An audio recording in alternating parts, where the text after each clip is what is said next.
Dolphins, extraterrestrials. How do we talk to them? How are they talking to us and we don't already know? What do you mean? It's just all so easy. You don't need to give me some hard questions.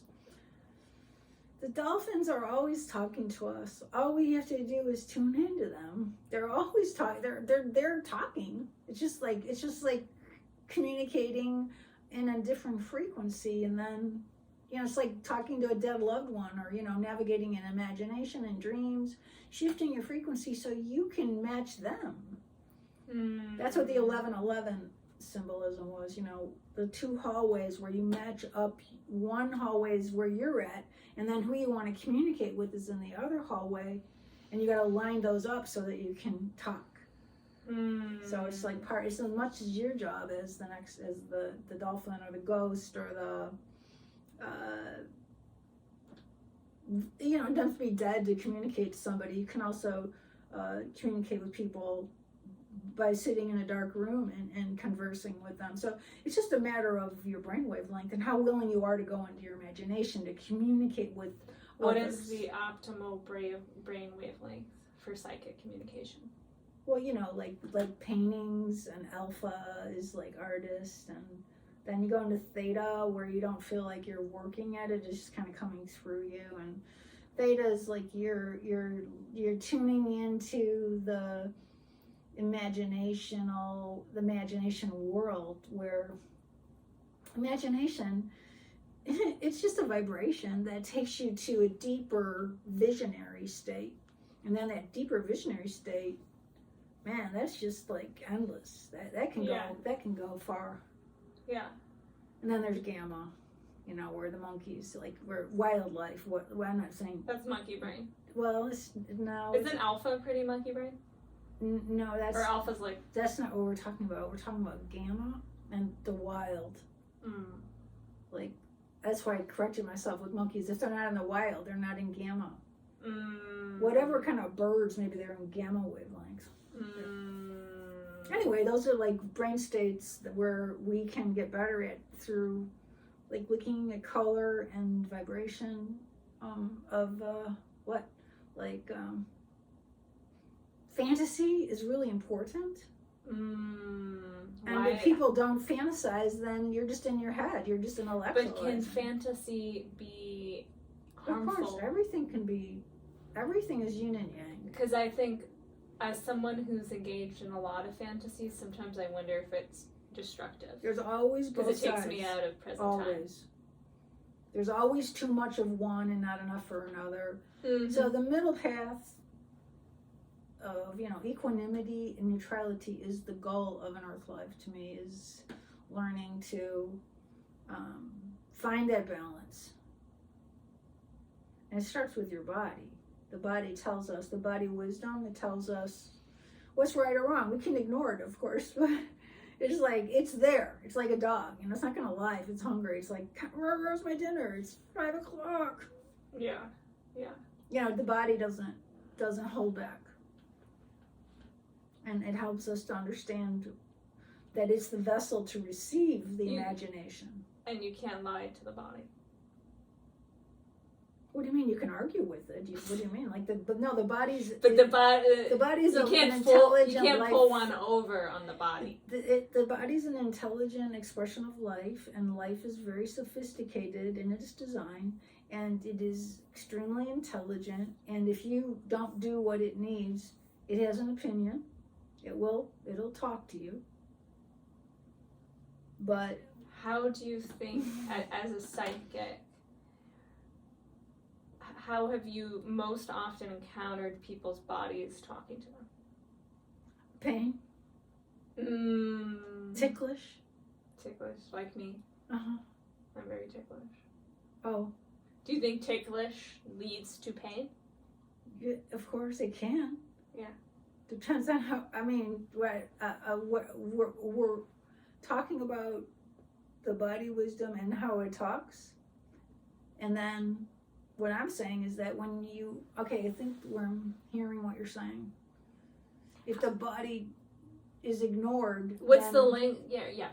Then it can't link you up to your inner imagination, because your body will be getting all the attention because it'll be in pain, or it'll leave you no time to use your imagination. How does the body communicate that it's happy? How can you not tell? I mean, tune into your body. You gotta breathe. The body is always happy in present time. Not a trick question. You have to inhale your breath. The heartbeat is gonna sync with your breathing. So I slow down just to recognize, like, how is my heart beating? Your heart wants to beat at a certain rate because only so many heartbeats in a human lifetime. I find that amusing. What do you think of Wim Hof method? I love it. I love it too. Talk about slowing down your breath. Try holding your breath for 90 seconds. That's really slowing it down. Well, good for you. So what else are we talking about, though? Because we're really talking about becoming in our imagination and how important it is to use it, becoming good at practicing it. And then you pointed out how can there be too much of that? And of course there can. Well, and we're talking about the integration in the physical realm of the metaphysical. Yeah, and your body can get in the way, because that's why... It can get in the way, or it can aid. Well, it's supposed to be a vessel to receive spirit. And then we don't, if we open up to receiving, then we get the... feed. Yeah, having the body be balanced and open, and I think the key word is also flowing, not stagnant, is maybe, if I'm understanding correctly, the key to having that embodiment of spirit on earth. Well, flow is like the secret of life, you know. That's why I say the secret of life is a 4-letter word that begins with F, and it's not what you think. It's flow. So yeah, I mean, like, if things are stuck, which is, there's 4 bodies. There's your spiritual, your intellect, your spirit, your Holy Spirit, your heart, and your emotions. There's 4 bodies in a human being. And if any of those are all out of sync or something, then it's not going to be communicating your true design. So you have to have it all flow. But if one of them is crying, like, ow, in any way, because we only talk about mental illness and physical illness. We never talk about emotional illness or spiritual illness. But if any of those 4 bodies are having a boo-boo experience, ow, it takes your attention. If you're in your emotions, it's taking your attention off of everything else. Yeah. What about emotion like fear? What about it? It's horrible. No, it's only horrible when it's, again, too much or too little. Right, there's healthy aggression that comes with fear that can kick some certain things into gear that maybe it requires that. No, there's a Goldilocks zone for fear. There really is. Let's talk about the Goldilocks zone for fear. Because you're just talking about the fight or flight. That's when you're just aware that you're on a planet that's spinning, hurling, and through space, and that we're just in spacesuits here, and we're going, wow, this is a blow-to-blow, like, moment to moment. Like, no one knows what life is. It's a complete mystery. It always has been, and we don't know what we're doing here, but we're exploring the mystery by being more alive. And so being aware, awake, and alive, the AAA, you got to be awake, and you got to have a body to wake up in, or if your body doesn't feel good, you can't be very awake, you know, and I can't. And then if you have awareness, like, I'm willing to be more aware. I say that every day. I'm willing to be more aware, because we don't know things that we don't even know that we don't know. And then you be, like, alive. That's how you bring in the most life force, and then when the life force comes through, then that's how you can receive your feed from God consciousness, so that you can articulate life and express your purpose for being in a body at this time. Especially at this time in history, the light bearers are here to receive their gifts, you know, their energy signature of a life, of their body. Yeah. Wow. It's nice. It's nice stuff. It takes you really deep into wondering, why should you argue at all with your moment? Maybe just like, if everything's just divine the way it is, it's perfectly imperfect, and just because it's hard doesn't mean it's wrong. And You just persevere through and just breathe and explore and be willing to be more aware, because nothing is at all like what we think it is. And that's such good news that we can't really wrap around. We don't even know what that means, but we do know for a fact that what we perceive as reality isn't like that. That this seems like reality, what you're in. Oh yeah, this such and such, so and so, this happened, and I feel like this. Yeah, right. You know, like that's just so little. It's a itsy bitsy teeny weeny bit of who we are. Like how we only know about 10% of the oceans. We only know like that much about our nature, our vast nature, our vast life system that we are. We don't even have a clue what that is, because not a single scientist can agree what life is. So I like to understand that so we don't know what afterlife is, and we sure don't have a clue on what the moment is, except to be made more alive and more awake and more aware. Yeah. To me, that's everything. The more I can get in the moment, the better I feel, and I connect with people that are in the moment, then we're synergistically creating more energy that's going to influence this present time. So the two of us come together, leave an energy signature stamp of our combined energies that's hopefully better than we were by ourselves. Yeah. Because we learned and grew and had more compassion and expanded. The heart expands to match another. So I have to expand to match you, to listen to you and learn from you and care about you. And that's how we all have to develop these skills to learn more about how to be better listeners and communicators. Like if somebody doesn't say something, if somebody doesn't understand what I say, I'll say it another way. I'll say, oh, they didn't understand that at all. You know, I better say it completely different. Say it a different way. Because the words can block the information so often. They're dangerous. I find words, you know, of course they're exquisite and we love the language. Yeah, I don't particularly like words. It's not really my preferred mode of communication. But, you know, you have to substitute it for another mode of communication. And if you don't like the words, what are you gonna Well, I would like to substitute it with painting. Okay, well, but I can't talk to my parents with painting. I can't talk to everybody with painting. Oh, well, that's but ideally, it would make more sense, you know. That would be the fantasy too far to the one side, because you know that there's a limitation that you could not be able to communicate through. That you have to expand your awareness to see how someone else can hear you and say it differently, is what my point is. If they don't hear it one way, you don't just go, oh, they don't hear it. Yeah. I tried. Yeah. You try again and you say, well, let me see if I can, maybe it's not just me, maybe it's not just them. Maybe we can say things a different way so we can get through better. Yeah. More clearly. Yeah. Talk through your heart. Some people are just better than others. Some people, and we're talking about some people, huh?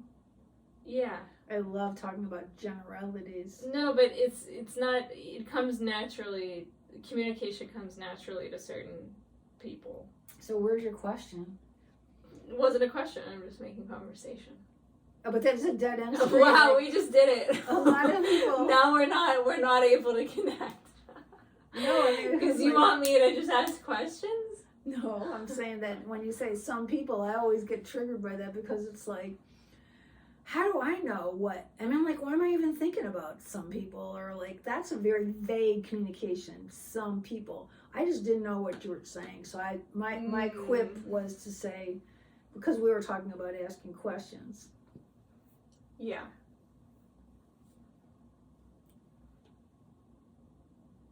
So I guess what I'm trying to put across to you is that a lot of information, but when you bring in what other people are doing or what their relationship is within how you're doing compared to how that's the grass is greener. That's measuring who you are according to how other humans at this time, where there's not a real healthy standard in the world. Yes, that's a very I don't know point. who have a clue. You completely lost me. So I see that kind of hurt your feelings. Didn't hurt my feeling. It did something to you. It was like, it's we're only doing questions. You jab at me, I can jab at you. I jabbed at you? Not Okay. then. Okay. Oh, do it when we're on camera. That's good. Yeah, I make sure all my jabs are on camera too. I'll learn in the future better.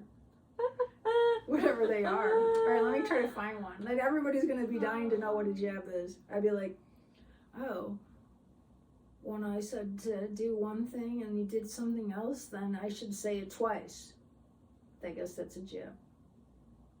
But we don't want to talk about that kind of stuff. Yeah, we're not going to do it. It's boring, but it's just people communicating. Yeah, but let's wrap it up. What's the takeaway? So the takeaway is that, don't start thinking about what other people are doing at all. Yeah, those aren't the metrics of how to measure anything.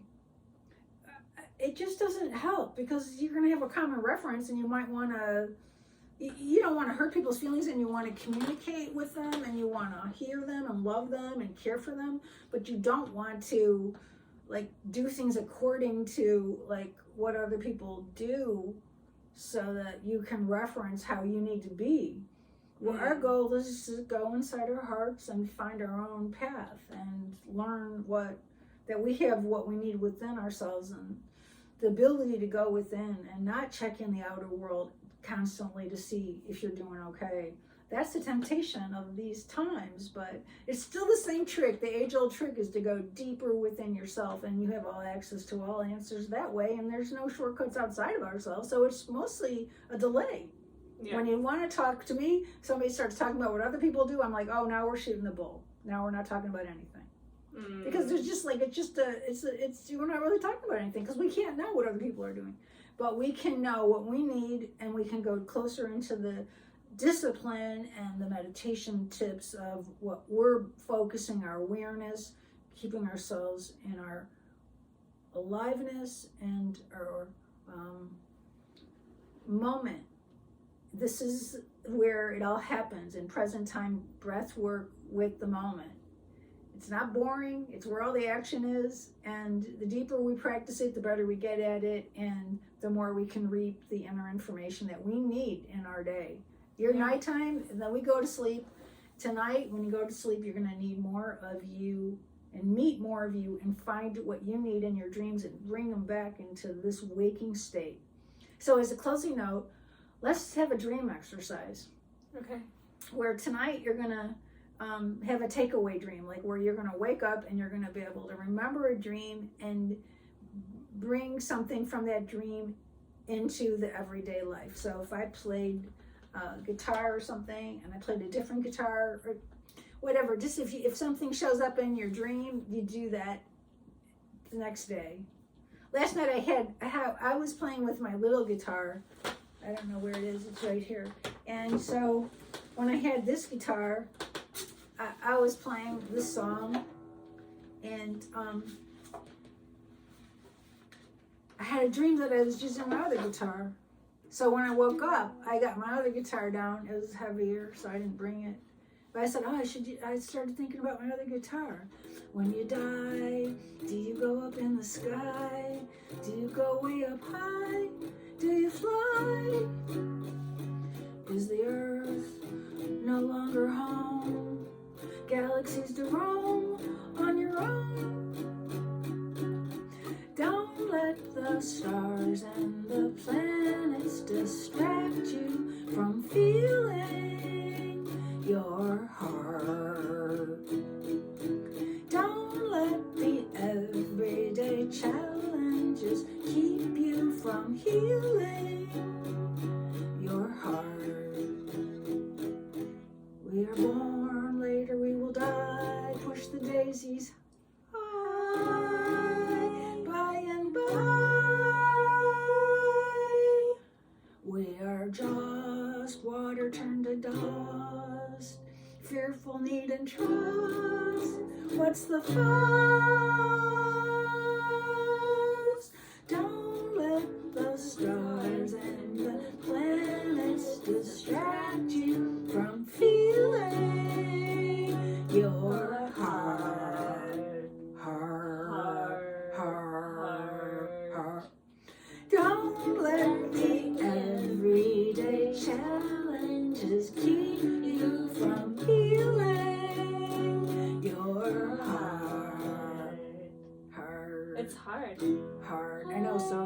preaching, so give it up. Hard.